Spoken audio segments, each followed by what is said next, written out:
These inscrutable and perhaps ethereal thoughts will either be the instrument of destruction or salvation.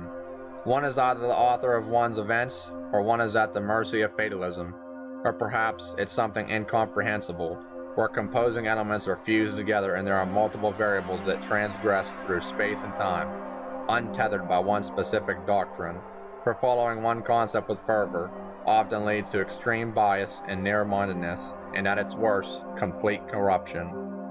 The ones pulling the strings may not show their faces or may never fully reveal themselves, as they may be of an unexplainable essence that is unrecognizable, at least conventionally. Conversely, there may be no pulling of the strings.